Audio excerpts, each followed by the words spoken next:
Jangan main hakim sendiri dengan apa yang kita lihat. Ada contoh, misalkan ada ustadz mengadakan pengajian, langsung dibubarkan.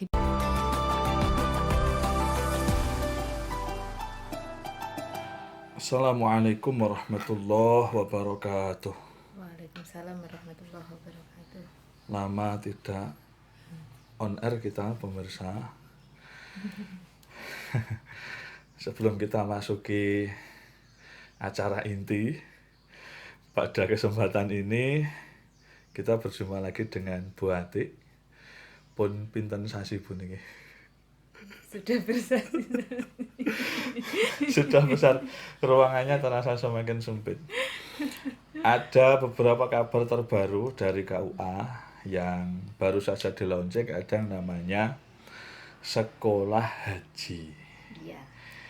Sekolah haji ini kalau konteksnya Gandusari itu insya Allah akan digelar setiap Jumat Kliwon.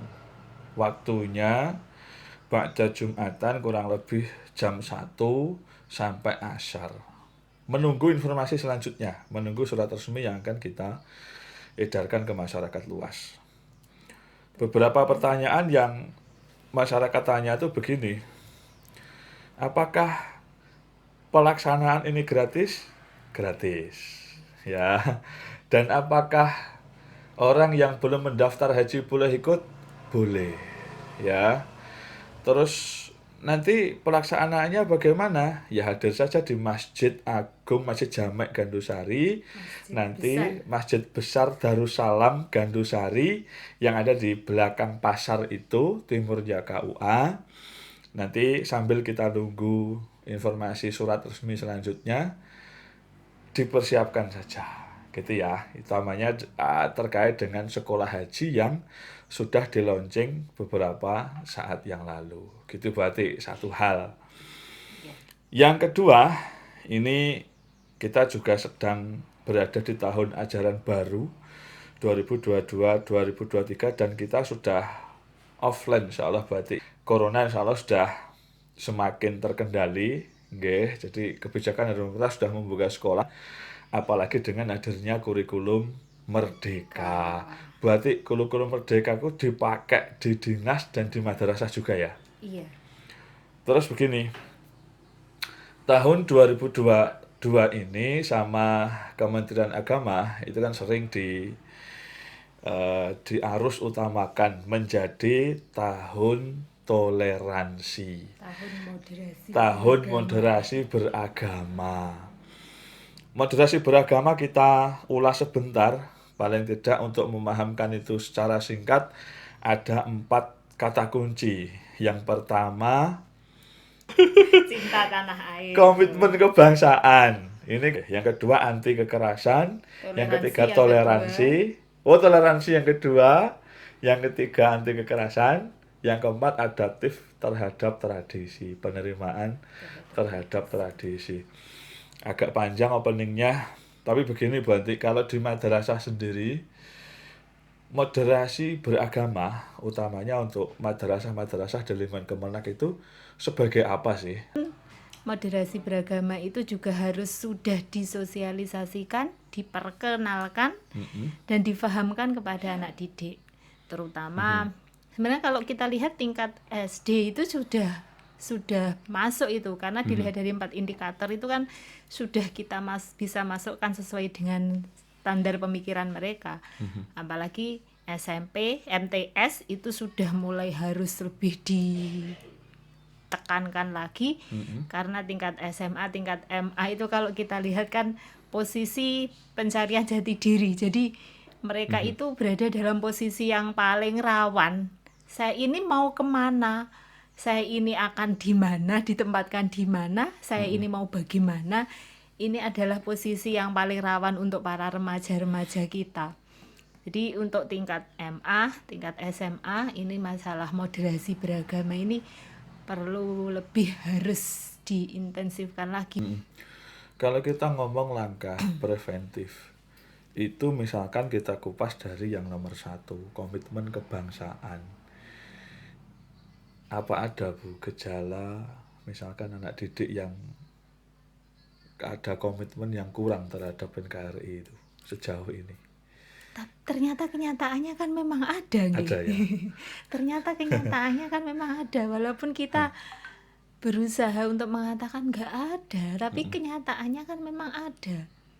Ada kan beberapa anak didik di wilayah Kabupaten Trenggalek nggih yang kemudian dari SMA kemudian dia nyuwun sewu, ternyata berseberangan dengan yang seharusnya. Ya, ya. Bahkan saya juga pernah dengar misalnya ada 1-2 oknum yang mungkin daerah lain ya nggak mau hormat bendera. Ya kayak gitu itu kan Itu kan- sudah merupakan tanda-tanda nggak mau ikut upacara, itu aja kan sudah merupakan Nah, indikasi. tanda-tanda Nggih, gejala nggih. ini. Yang kedua misalkan kalau kita kupas sedikit terkait dengan toleransi. Kalau anak-anak sekolah seperti apa Bu itu wujudnya toleransi itu kira-kira? Kalau di sekitar kita sih antar permasalahan umat beragama jarang ya, karena umumnya mereka di sekolah dengan teman-teman yang seagama. Tapi lebih cenderung kepada hal menghormati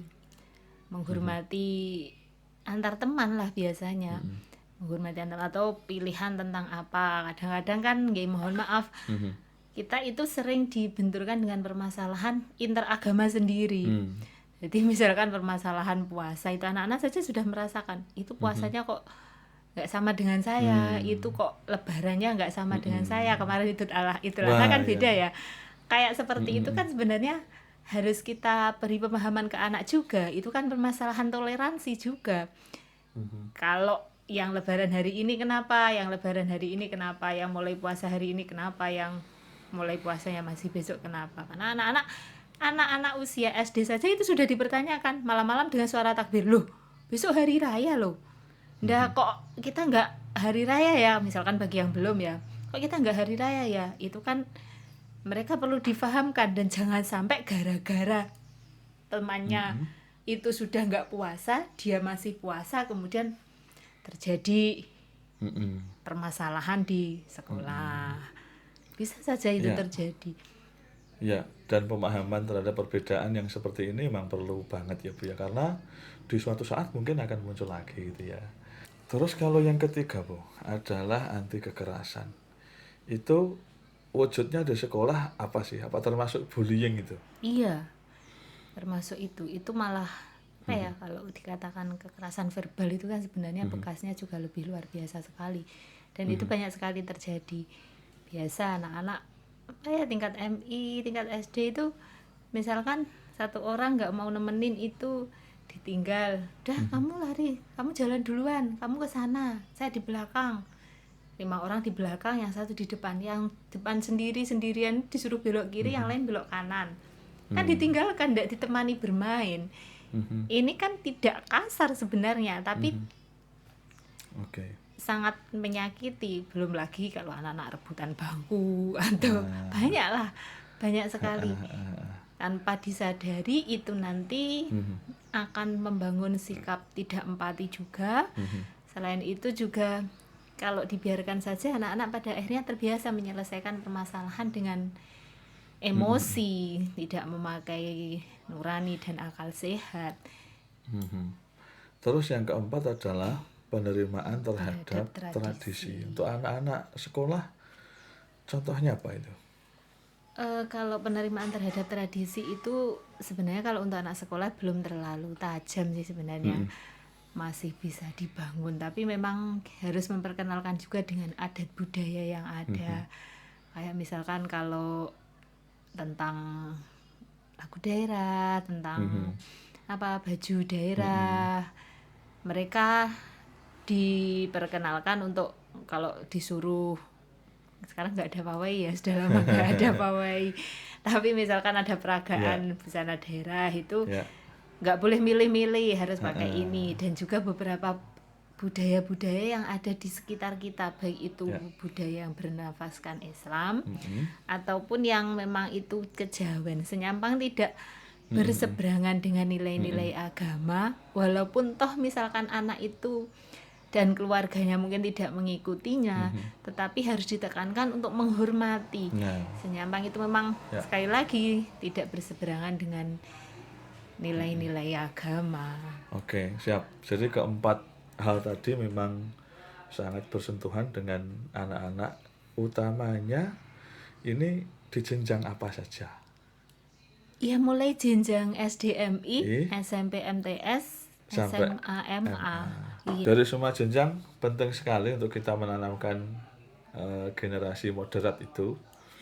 Terus sekarang begini, langkah-langkah nyatanya apa Bu ini yang sudah dilakukan oleh Trenggalek kan punya agen moderasi, ya kan? Alhamdulillah Untuk kebetulan. mengajarkan ke anak-anak ini kan tentu nggak mudah juga kan di masing-masing jenjang itu tadi nantinya ada metode atau alat peraga apa sehingga mereka mudah untuk memahami ini dan menjalankannya di kehidupan sehari-hari. Kebetulan ini tadi alat peraganya lupa nggak ke bawah, mau saya tunjukkan sekalian. Jadi di Trenggalek Dharma Wanita Kementerian Agama Kabupaten Trenggalek itu punya satu program. Beliau Ibu Ketua kita itu kemarin itu sempat menggulirkan sebuah program. Kita membuat media pembelajaran ya tentang moderasi beragama mulai jenjang SDMI sampai jenjang SMA MA atau bahkan nanti bisa dipakai untuk ibu-ibu majelis taklim gitu. Awalnya mikir apa ya Bu, kayak pembelajaran yang bagaimana, kayak apa, kayak modelnya kalau model apa kita sosialisasi pakai PowerPoint dan lain sebagainya, itu kan sudah bukan sesuatu hal yang aneh, bukan suatu hal yang, apalagi kalau untuk anak-anak sekolah ya sudah sangat biasa dan tidak terlalu menarik. Akhirnya beliau mencetuskan ide kita pakai ular tangga. Nah, akhirnya kami dari agen moderasi alhamdulillah mulai dari bulan apa ya kemarin, kita mulai Mei, April kalau nggak salah, puasa kemarin ya, sebelum puasa, bahkan 1 minggu atau 2 minggu sebelum puasa itu kita mulai memproses untuk kita membuat sebuah alat peraga, media pembelajaran moderasi beragama melalui media ular tangga. Jadi di situ ada ular tangga. Ya kayak ular tangga itu, tapi ular tangga itu ada tulisannya ambil kartu lika-liku, ambil kartu tantangan gitulah. Dari kartu-kartu itulah kita memasukkan nilai-nilai moderasinya. Kartu-kartu itu nanti kan ada 2 jenjang yang alhamdulillah sudah berhasil kita buat kemarin itu. Dari untuk jenjang SDMI sama jenjang SMP, MTS, SMA, MA itu insya Allah bisa dipakai dengan bimbingan tentunya. Jadi mungkin beberapa istilah-istilah di situ perlu ada penjelasan khusus, otomatis pendamping pun harus menjelaskan. Jadi untuk jenjang SMP, MTS, SMA, MA itu ada 29 kartu lika-liku yang berisi tentang kasus-kasus yang bersentuhan dengan nilai-nilai moderasi beragama dari 4 indikator tadi.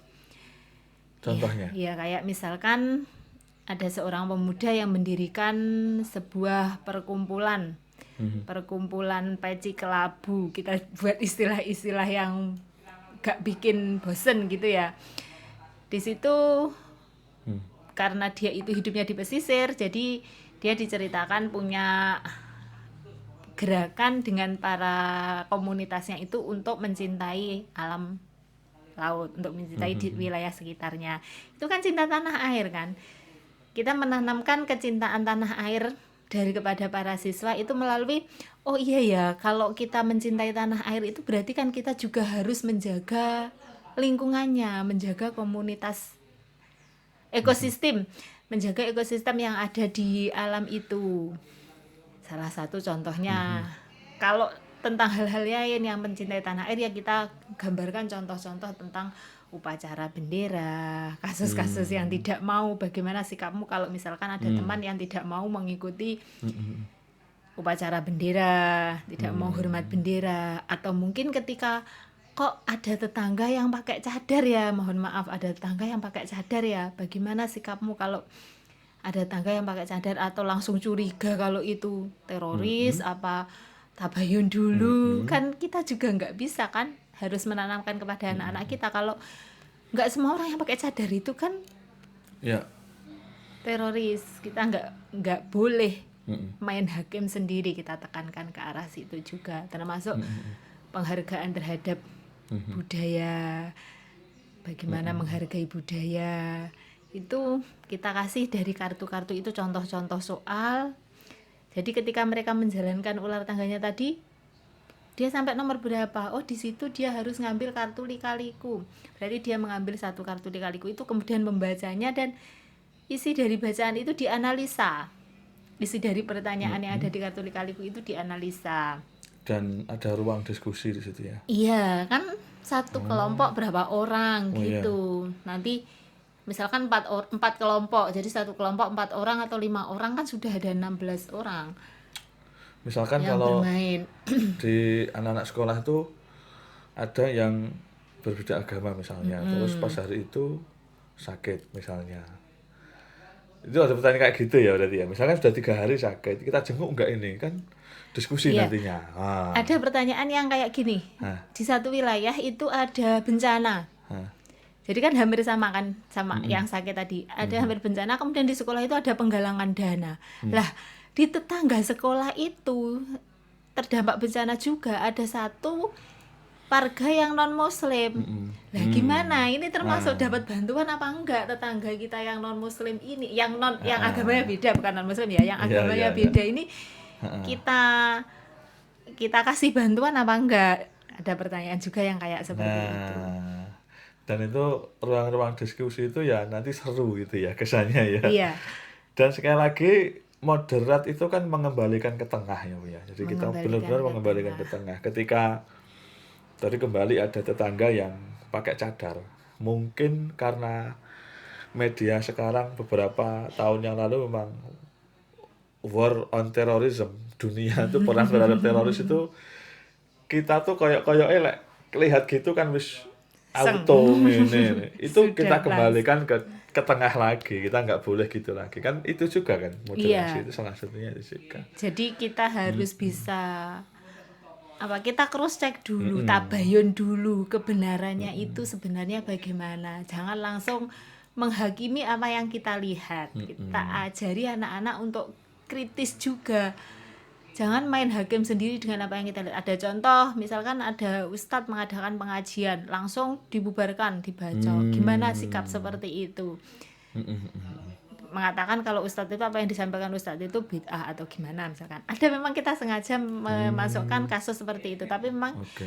Nah, di situ kita sediakan juga buku panduannya, buku panduan simulasi, untuk mengarahkan para pemandu itu agar anak mengolah pola pikir anak. Jadi kita jelaskan bid'ah itu yang apa toh, kemudian teroris itu sebenarnya yang bagaimana toh, radikal itu yang bagaimana, karena anak-anak usia SMP mungkin belum tentu, masih dengar-dengar saja, jadi belum Liberal juga terlalu seperti apa. liberal juga seperti apa, jadi belum terlalu memahami. Lah Iya. di buku itu ada petunjuknya, ada kunci masing-masing jawaban, walaupun kunci itu secara garis besar, jadi cuma kuncinya saja, garis kata-kata kunci saja.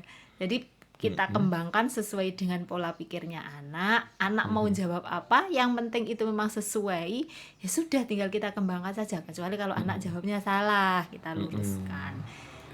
Bu, terus media pembelajaran ini sudah jadi dan siapa pakai ya? Sudah jadi dan siap pakai. Mulai jenjang SDMI juga sudah jadi. Kalau SDMI itu lebih kita tekankan, nggak ada istilah teroris, nggak kita pakai istilah radikal, nggak Ya, kita ya. pakai istilah-istilah yang kayak gitu, tapi keseharian lah, misalkan ya kayak gitu tadi, contoh anak yang dibully, ya contoh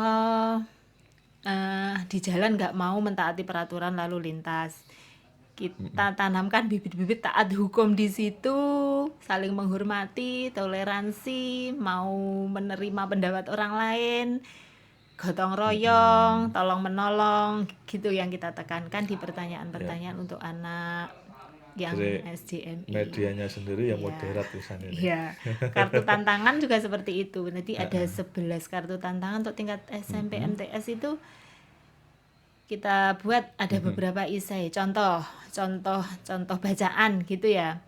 Kasus Raihan itu dicontohkan yang apa? Raihan pernah ikut organisasi ISIS. Kemudian dia sadar, Mhm. diceritakan bagaimana proses sadarnya itu.